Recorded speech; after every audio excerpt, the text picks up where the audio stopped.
ప్రభువునందు ప్రియ దేవుని బిడ్డలారా, నేటి వాక్య ధ్యానము నిమిత్తము సహకారాన్ని ఇస్తున్న కుటుంబం సోదరుడు దుద్దే ఉదయ భాస్కర్ ప్రిస్కిల్లా దంపతులు, కుమార్తె మేఘన, కుమారుడు విశేష్ ఉదయ్ సహకారాన్ని ఇస్తున్నారు. ఉదయ్ భాస్కర్ గారి తల్లిగారు గత దినం ప్రభువునందు మరణించిన దినపు జ్ఞాపకార్థం కావున ఈ కుటుంబం సహకారాన్ని పంపించారు. ఈ కుటుంబాన్ని ప్రభు దీవించినట్లు ప్రార్థన చేద్దాం. సహోదరుడు నూతనంగా ప్రారంభించినటువంటి మాసపత్రికలు దీవించబడాలని ప్రార్థిద్దాం. అలాగే ఆయన కృషి చేస్తున్న న్యూస్ పేపర్స్ కొరకు ప్రార్థిద్దాము. ప్రార్థన. మమ్మలను మిక్కిలిగా ప్రేమిస్తున్న మా ప్రియ పరలోకపు తండ్రి, మీకు వందనాలు, స్తోత్రాలు. మీ దాసుడు ఉదయ భాస్కర్ కొరకు వందనాలు. ఆయన సతీమణి ప్రిస్కిల్లా గారికై కృతజ్ఞతలు. మేఘన విశేషులను దీవించండి. ఉదయ్ గారి తల్లిగారు మీ సన్నిధికి తీసుకొనబడిన జ్ఞాపకం సందర్భంగా బిడలిచ్చిన సహకారాన్ని బట్టి దీవించమని ప్రార్థిస్తున్నాము. తాను ప్రారంభించిన పత్రికను మీరు ఆశీర్వదించండి. తన మనసులో ఉన్న ఆలోచనలను సఫలం చేయండి. కృషికి తగిన ఫలితాన్ని రెట్టింపుగా ఇమ్మని అడుగుతున్నాము. కుటుంబంలో ఆరోగ్యము, సంతోషము, సమాధానము, సమృద్ధి ప్రసాదించండి. వేసవి తీవ్రత అధికంగా ఉన్నది ప్రభువా. అనేకులు వడగాలులతో మరణిస్తున్నారు. వాతావరణాన్ని సాధుపరచండి. వాక్యం చేత మమ్మల్ని అందరినీ బలపరచండి. మేమెందుకు జీవిస్తున్నామో అర్థం చేసుకోగలిగే కృప మాకివ్వండి. నరులారా వెనుకకు తిరిగి రండని మీరు పిలిచినప్పుడు మేము నీ వద్దకు వస్తాం. అప్పటి వరకు భూమి మీద మా నివాసం నీ మహిమార్థం. దీనిని గుర్తెరుగుట మాకెల్లరకు నేర్పండి. యేసు దివ్యనామమున ప్రార్థిస్తున్నాము తండ్రి, ఆమెన్. ప్రభువునందు ప్రియ దేవుని బిడ్డలారా, దయచేసి మీ పరిశుద్ధ బైబిల్ గ్రంథాన్ని తెరవండి. మత్తయి సువార్త 5వ అధ్యాయం 27వ వచనం నుండి వాక్యం మీ ఎదుట ఉంచుకోనండి. గత దినము 19వ వచనం నుండి ధ్యానం చేశాము. ఎక్కువ వివరణ ఇవ్వాలని ఆశ ఉన్నది. ఎపిసోడ్ సహకారులు కావాలి. 19వ వచనం నుండి 26వ వచనము వరకు ఉన్న వాక్య భాగాన ప్రధానంగా నరహత్య చేయవద్దు అనేటువంటి ఆజ్ఞను గురించి వివరణ ఇచ్చాడు. 5వ అధ్యాయం యాటిట్యూడ్ ఆఫ్ ఇన్నర్ హార్ట్, 6వ అధ్యాయం రిలేషన్షిప్ విత్ అదర్స్, 7వ అధ్యాయం రిలేషన్షిప్ విత్ గాడ్. ఇది కొండ మీద ప్రసంగంలో లోనికి, వెలుపటకు, పైకి ఇది సమాచారం. ఒక విశ్వాసి 3 దిక్కులా చూసుకోవాలి. ఒకటి తనలోనికి, into his heart, number 1. Number 2, near to him, out of him, surroundings of him, వెలుపట సమాజానికి. 3, upward, inward, outward, upward. Inward, outward, upward. ఇది కొండ మీద ప్రసంగంలో 3 మాటల్లో చెప్పాలంట. కనుక 5వ అధ్యాయం అంతా అంతరంగం గురించి మాట్లాడతాం. 6వ అధ్యాయంలో ఇతరుల మధ్య మనం ఎట్లుండాలి, సమాజంలో రిలేషన్షిప్ ఎట్లుండాలి. 7వ అధ్యాయంలో దేవునితో ఎట్లుండాలి. నరహత్య చేయకూడదు అనే మాట మీరు విన్నారు కదా, వ్యభిచరించకూడదు అనే మాట మీరు విన్నారు కదా. కానీ నేను మీతో చెబుతోంది ఏమిటంటే మీరు అలా విన్నారు కదా, నేను చెబుతోంది ఏమిటంటే అన్నప్పుడు కాంట్రడిక్ట్ అవుతున్నాడా యేసు ప్రభు? కాదు, ఫెసిలిటేట్ చేస్తున్నాడు.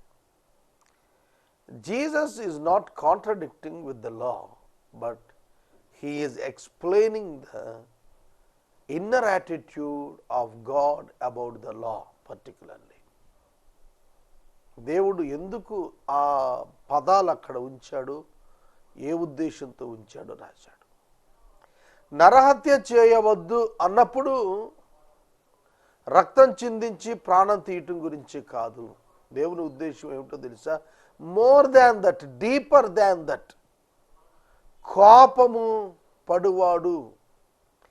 నేను ఈ దినం ఫేస్బుక్లో ఒక కామెంట్ చూశాను. కోపాన్ని క్రియలో చూపించకు, మాటతో చెప్పు. ప్రేమను మాటలతో చెప్పకు, క్రియతో చూపించు అని చెప్పి ఒక చక్కటి స్టేట్మెంట్ నేను ఈ దినం ఫేస్బుక్లో చోట చదివాను. అవును, ఈనాడు చాలామంది కోపాన్ని చేతల్లో చూపిస్తున్నారు. దాన్ని వీలైనంతగా మాటల్లో పెట్టి చెప్పటం మంచిది. అలాగే ప్రేమను మాటల్లో చెబుతున్నారు, దాన్ని క్రియల్లో చూపించడం మంచిది. అంటే ఏమిటి అక్కడ ఉద్దేశం? యాటిట్యూడ్, మన యొక్క హృదయంలో ఉన్న భావన, అంతరంగ పరిశుద్ధత కోరుతున్నాడు ప్రభు. అంతరంగంలో కమిట్మెంట్ కోరుతున్నాడు. వెలుపట నువ్వు చేస్తున్నవన్నీ మనుషులకు కనపడటానికి, కానీ దేవుని ఎదుట నీవు ఎట్లున్నావు అనేది తెలియచేసేది నీ అంతరంగమే. కనుక నీ అంతరంగమును దేవుడు చూస్తున్నాడు. నీ అంతరంగములో ఉన్నతమైన మహోన్నతమైన నీతి, పరిశుద్ధతలు దేవుడు ఎక్స్పెక్ట్ చేస్తున్నాడు. నరహత్య చేయవద్దు అన్నప్పుడు దానికి ప్రభు ఇచ్చిన వివరణ, కోపపడే ప్రతివాడు విమర్శకు వస్తున్నాడు అన్నాడు. కోపపడుడి గాని పాపము చేయకుడి అన్నాడు. నరహత్యకు నడిపించేది ఏమిటో తెలిసిన కోపమే. చూడండి, ఆదికాండము 4వ అధ్యాయంలో కయీనుతో ప్రభు మాట్లాడుతున్నప్పుడు, నీవు ముఖము చిన్నబుచ్చుకున్నావేమి, నీవు కోపముగా ఉన్నావేమిటి అని అడిగాడు. ఏశావు యాకోబు మీద కోపంతో ఉన్నాడు అని రాశాడు. కనుక ఇంటర్నల్ ఫీలింగ్ కోపం, external result leads to the murder. మీకెవరి మీద అయినా కోపం ఉందా? బాధ ఉండటం వేరు, కోపం ఉండటం వేరు. బాధ ఫస్ట్ స్టేజ్, దాని రియాక్షన్ కోపం. ఎవరైనా తిట్టారనుకోండి, మొదట బాధపడతాం. 2, ఇమ్మీడియట్గా వాళ్ళ మీద కోపం తెచ్చుకుంటాం. కోపం 3rd స్టేజ్లో పగలోకి నడిపిస్తుంది. పగ ప్రతీకారం వైపు వెళుతుంది. ప్రతీకారం క్రియలోకి వచ్చేటప్పటికి నరహత్యలోకి వెళ్ళిపోతుంది. అర్థమవుతుందా? కోపము అహాన్ని ఊరికి రేకెత్తిచ్చేస్తూ ఉంటుంది. చాలా సందర్భాల్లో మనం ఈ కోపం అనే శోధనతో మరులు కొల్పబడుతూ ఉంటాము, రేగుతూ ఉంటాం. యాకోబు ఏశావును మోసం చేసింది 21 సంవత్సరాలు అయిపోయింది. అయినా అతడు యాకోబుని చంపడానికి బయలుదేరాడు. కనుక కోపం తీసేసుకోకపోతే ఇంతకాలానికి కోపం తగ్గిపోద్ది అనుకోవద్దు. కొంతకాలానికి కోపం తగ్గిపోద్దులే, కొంతకాలానికి మారిపోతాడు అనుకుంటాం మనం. అలా మారరు మనుషులు. ఉదాహరణ అబ్షాలోము చెల్లి తామారు సొంత అన్న అమ్నోను చేత చెరచబడినప్పుడు అబ్షాలోము చాలా తెలివితేటలతో ప్లాన్ చేశాడు. రాజకుమారులందరికీ విందిస్తున్నట్టుగా పిలిచాడు. 2 సంవత్సరాలు ఓపిక పట్టాడు. రాజు నిఘా పెట్టాడు అబ్షాలోము మీద, దావీదు గారు. 2 ఏళ్ల తర్వాత స్వయంగా వచ్చి అన్నగారిని నువ్వు తప్పక పంపించాలని అన్నాడు. లోపల కోపం మండుతోంది. అంతే, అమ్నోనును చంపించేసేసాడు. అలాగే యాకోబు కుమారులు లేవి, షిమియోను ఇద్దరు కూడా తమ సోదరి దీన చెరచబడినప్పుడు షెకెము చేత ఆదికాండంలోనే ఈ వృత్తాంతం కూడా మనం చూస్తాం. వాళ్ళు ఆ గ్రామానికి వెళ్ళి వాళ్ళ పెద్దలతో మాట్లాడి మా అమ్మాయిని మీకు ఇస్తాం, మీరంతా రండి అని చెప్పి, అయితే ఒకటి గుర్తుపెట్టుకోండి, మేము సున్నత లేని వాళ్ళకి మా అమ్మాయిని ఇవ్వం అని చెప్పి వాళ్ళను ట్రిక్కరీగా ఊరంతా ఒకే రోజు సున్నతి చేయించుకునేట్టుగా చేసి వాళ్ళు మగపిల్లలందరూ బాధపడుతుంటే ఇద్దరు చెరొక్క కత్తి తీసుకొని మొత్తం పీకలు కోసేశారు. కోపం కోపం కోపం పగ ప్రతీకారాలు వైపు నడిపిస్తుంది. కనుక చాలా సందర్భాల్లో మనం కోపాన్ని 2 రకాలు చూడాలి. ఒకటి పాజిటివ్, 2 నెగిటివ్. ఒకటి దైవిక సంబంధమైన కోపం మనిషిపై ఉండదు, సందర్భంపై, పరిస్థితిపై ఉంటుంది. మనిషిని క్షమిస్తాం, కానీ అతని విధానాన్ని కోపగించుకుంటాం. That is different. పాజిటివ్ అది. నెగిటివ్ ఏంటంటే మనిషి మీద కోపం, మనిషికి ఏదోటి చేసేయాలి. చాలామంది ఇలాంటి వాళ్ళు ఉన్నారు. అక్కడే హత్య జరుగుతుంది. ఒక వ్యక్తిని హత్య చేసి తీసేస్తే చాలు, మనకు ఇబ్బంది లేదు అనే భావన ఉంది చూశారు. అది ఇబ్బందే అనేది వాళ్ళకి అర్థం కావటానికి చాలా సులువుగా తెలిసిపోతుంది వారి జీవితాల్లో. చాలామంది హత్యలు చేసిన వారు చాలా దుఃఖంతో వారి జీవితాలు ముగించారు. నిత్య పోరాటం, కత్తి పట్టిన వాడు కత్తితోనే పోయిన సందర్భాలు ప్రభువు చెప్పారు వాక్యంలో. అవి సత్యంగా కనిపిస్తుంది సమాజంలో. కనుక కోపం మనలను వివేకరహితులనుగా చేస్తుంది, వివేక శూన్యులను చేస్తుంది. ఎదుటి వ్యక్తి మనకు ఎంత మేలు చేశాడు, ఎంత ప్రేమించాడు అనేది మర్చిపోయి వాళ్ళని తిరస్కరిస్తుంటాం. అందుకనే ఎఫెసీ పత్రిక 6వ అధ్యాయంలో సొంత తల్లిదండ్రులు బిడ్డల గురించి మాట్లాడుతూ పౌలు, తల్లిదండ్రులారా మీ పిల్లలకు కోపం రేపకండి అన్నాడు. ఇది చాలా సందర్భాల్లో కుటుంబాల్లో ఫెయిల్యూర్ ఏంటంటే పేరెంట్స్ పిల్లలు పట్టుకొని ఇష్టం వచ్చినట్టుగా కోపం రేపేటట్టుగా మాట్లాడుతూ ఉంటారు.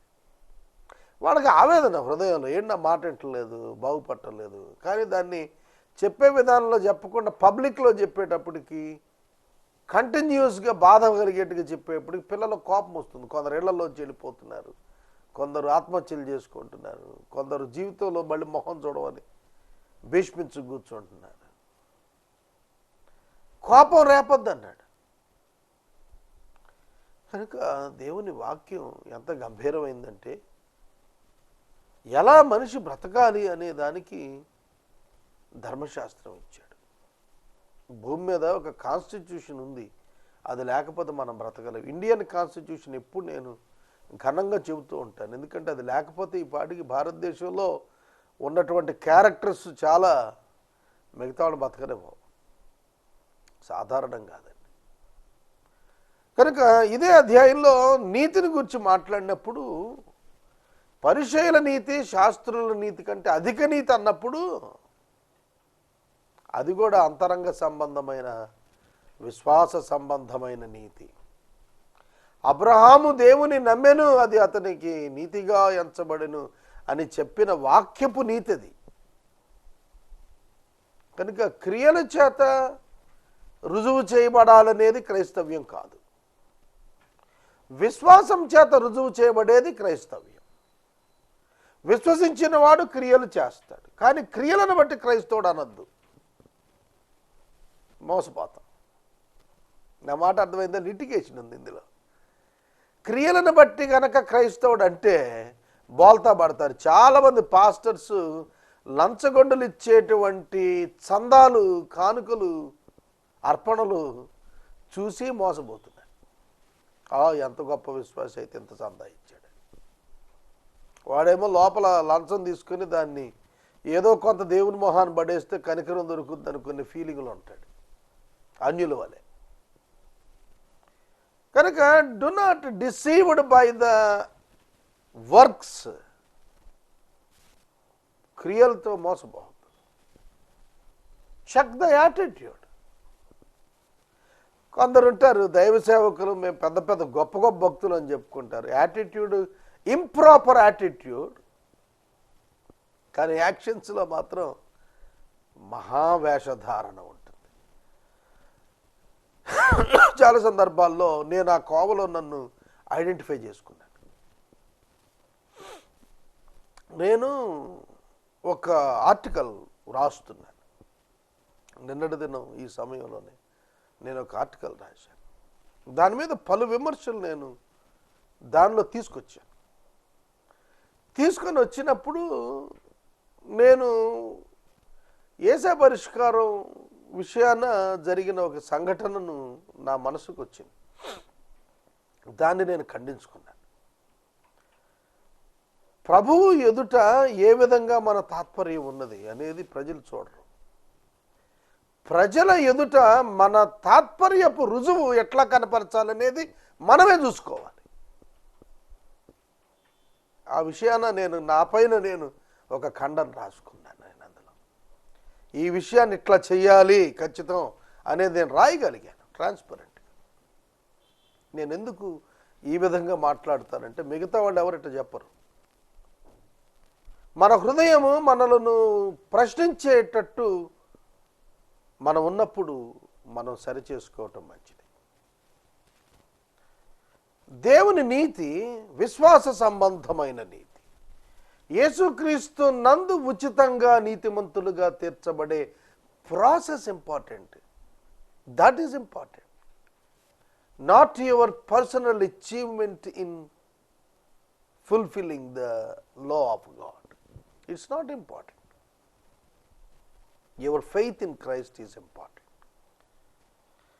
తర్వాత ఈ అధ్యాయంలో నేను గతంలో నిన్నటి ప్రసంగం గురించి కొన్ని మాటలు మరి కొంచెం ఎక్స్ప్లెయిన్ చేస్తున్నాను. ఎందుకంటే తప్పదు. ఇది కొండ మీద ప్రసంగం, కాన్స్టిట్యూషన్, ఇది చెప్పక తప్పదు. తర్వాత కోపం గురించి మాట్లాడిన వాడే తరువాత వచనాల్లోకి వచ్చేటప్పటికి భేదం గురించి మాట్లాడాడు, కాన్ఫ్లిక్ట్ గురించి మాట్లాడాడు.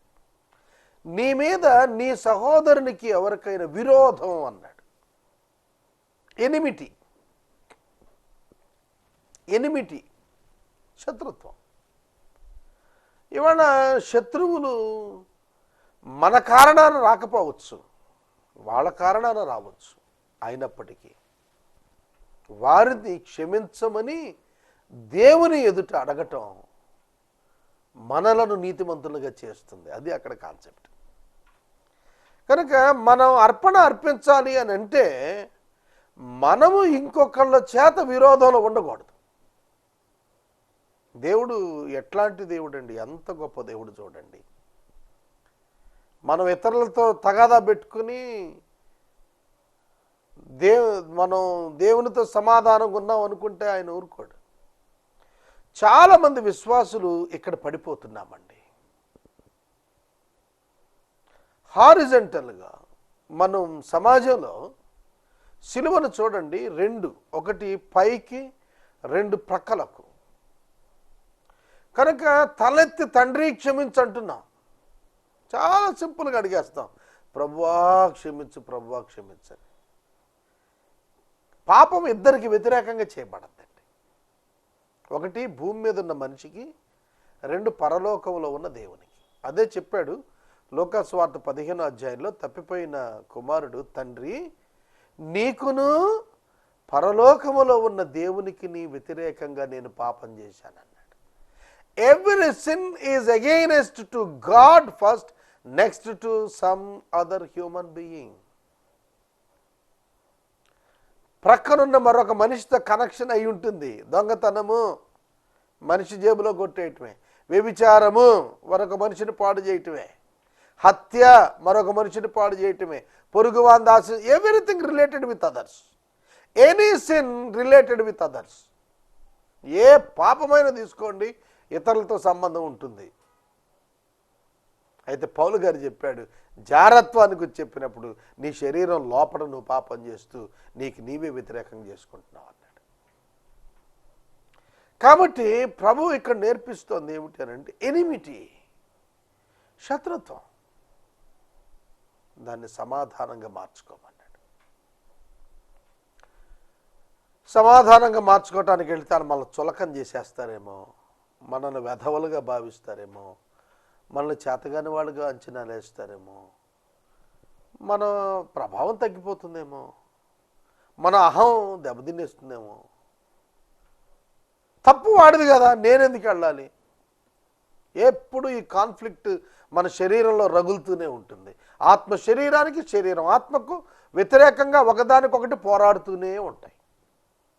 ఆత్మ తగ్గించుకొని వెళ్ళు, దీనుడివై వెళ్ళు, క్షమాపణ కోరు అంటూ ఉంటుంది. శరీరం నేనెందుకు కోరాలండి, నేను నీతిమంతుడిని అంటుంది. నేను ఒప్పుకుంటే వాడు గెలిచినట్టు అవుతుంది. విన్ అండ్ లూజ్ ఫిలాసఫీ వచ్చేస్తుంది, నాకు కుదరదంట. అందుకని చెప్పాడు, it is nothing but the cross. క్రైస్తవ జీవితం సిలువండి, హ్యూమిలియేషన్, తెలుసునా? కనుక సాధారణం కాదు.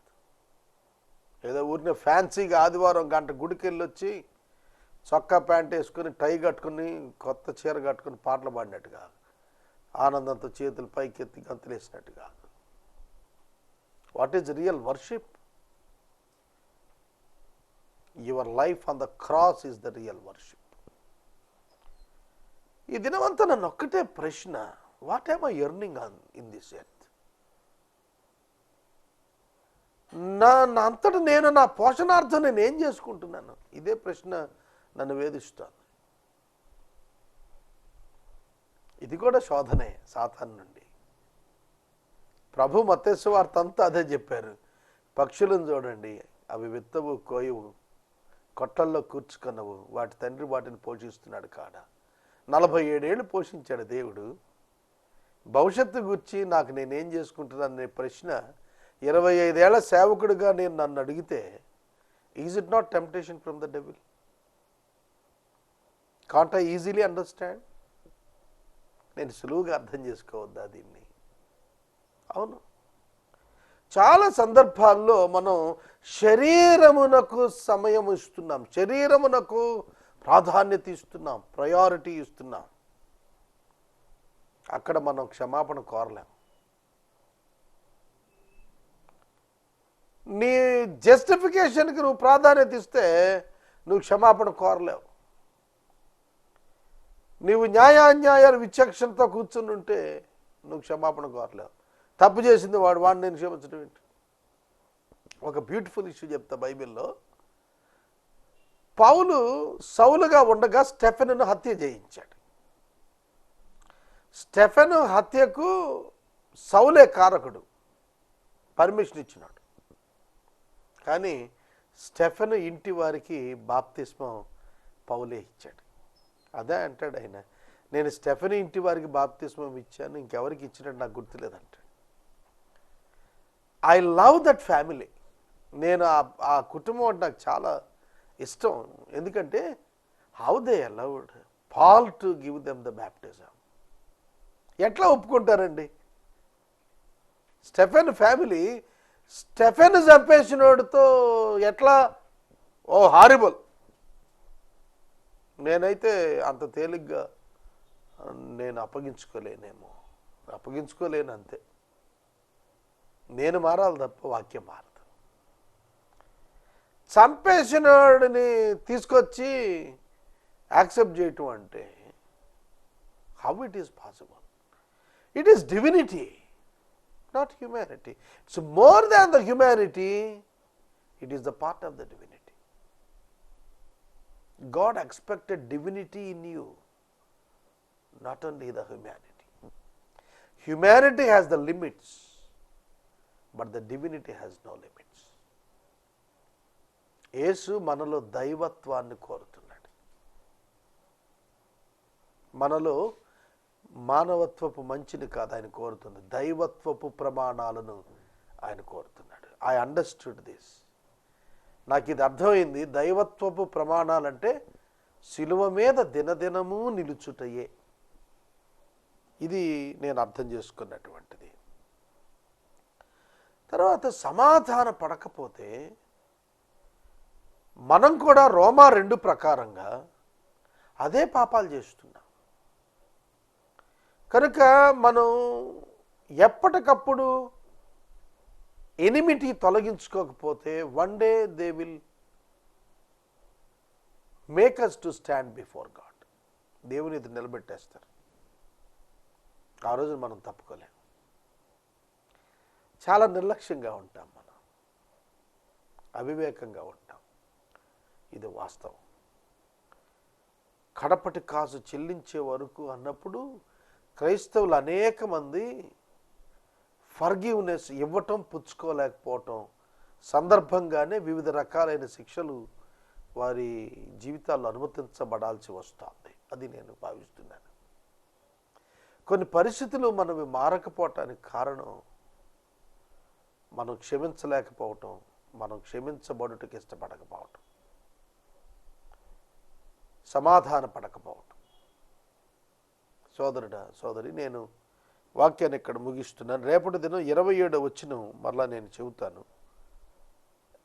Check your attitude,